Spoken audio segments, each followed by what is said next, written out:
പുതിയ മന്ത്രിസഭാംഗങ്ങൾക്ക് പുതിയ വാഹനങ്ങൾ വാങ്ങില്ല. മുൻമന്ത്രി VN വാസവൻ ഉപയോഗിച്ച കാർ മുഖ്യമന്ത്രിക്ക് നൽകും. 13ാം നമ്പർ കാർ ആർക്ക് എന്നതും കൗതുകമാകും. തിരുവനന്തപുരത്ത് ഷഫീദ് റാവുത്തർ തയ്യാറാക്കിയ റിപ്പോർട്ട്.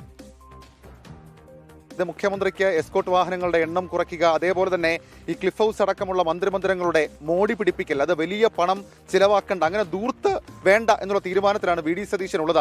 അതിന്റെ ഭാഗമായി തന്നെയാണ് പഴയ മന്ത്രിമാർ ഉപയോഗിച്ച കാറുകൾ തന്നെ ഉപയോഗിക്കാം എന്നുള്ള തീരുമാനത്തിലേക്ക് എത്തിയത്. ഞാനിപ്പോൾ നിൽക്കുന്നത് ടൂറിസം വകുപ്പിന്റെ ഗ്യാരേജിലാണ്. അവിടെ നമുക്ക് ഈ പല കാറുകൾ കാണാം. ഈ 11ാം നമ്പർ കാർ ഉപയോഗിച്ചിരുന്നത് P രാജീവാണ്. തൊട്ടപ്പുറത്ത് 20ാം നമ്പർ കാറുണ്ട്, അത് ഉപയോഗിച്ചിരുന്നത് വീണ ജോർജ് ആണ്. അതിനും അപ്പുറത്തേക്ക് 10ാം നമ്പർ കാർ അത് KN ബാലഗോപാലാണെന്നാണ് ഞാൻ മനസ്സിലാക്കുന്നത്.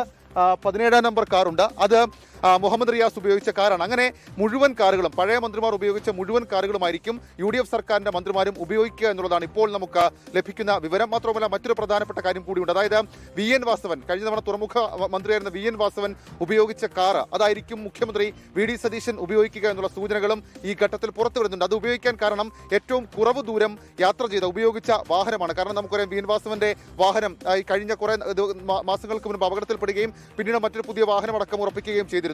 ആ വാഹനമായിരിക്കും VD സതീശൻ ഉപയോഗിക്കുക എന്നുള്ള സൂചനകളാണ് പുറത്തേക്ക് ഇപ്പോൾ വരുന്നത്. ഏതായാലും ആ വാഹനം ഇപ്പോൾ സർവീസിങ്ങിന് അല്ലെങ്കിൽ മറ്റു മെയിൻ്റനൻസിനായിട്ട് ഇപ്പോൾ വർക്ക്ഷോപ്പിലാണ്, ടൂറിസം വകുപ്പിന് തന്നെ വർക്ക്ഷോപ്പിലാണ് എന്നുള്ളതാണ് നമുക്ക് മനസ്സിലാക്കാൻ കഴിയുന്ന കാര്യം. മറ്റ് മന്ത്രിമാരുടെ വാഹനങ്ങൾ നമുക്ക് ഇവിടെ കാണാം. ഏതായാലും ചിലവ് ചുരുക്കലിന്റെ ഭാഗമായി ആ രീതിയിലൊരു ക്രമീകരണം അത് പുതിയ സർക്കാർ നടത്തുന്നു എന്നുള്ളതാണ് ഏറ്റവും പ്രധാനപ്പെട്ട കാര്യം. ഈ ഗ്യാരേജിൽ നിരവധി വണ്ടികൾ നമുക്കിപ്പോൾ ഈ ഫ്രെയിമിൽ കാണുന്ന പോലെ കാണാൻ സാധിക്കും. പക്ഷേ ആ കിയ കാർ മാത്രം കണ്ടില്ല. അതൊരു പക്ഷേ ഏതെങ്കിലും തരത്തിൽ ഒരു VIP യാത്ര എന്നൊക്കെ രീതിയിൽ ടൂറിസം വകുപ്പ് മാറ്റാനുള്ള സാധ്യതയും നമുക്കുണ്ട്.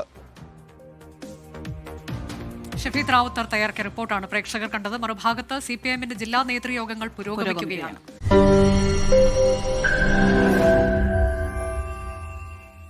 ലോകത്തെവിടെയായാലും ഏത് സമയത്തും 24 വാർത്തകളും ഓഗ്മെന്റഡ് റിയാലിറ്റി പാക്കേജുകളും എക്സ്പ്ലെയിനറുകളും വിശദമായി കാണാൻ ഞങ്ങളുടെ YouTube ചാനൽ നിങ്ങൾക്ക് സബ്സ്ക്രൈബ് ചെയ്യാം.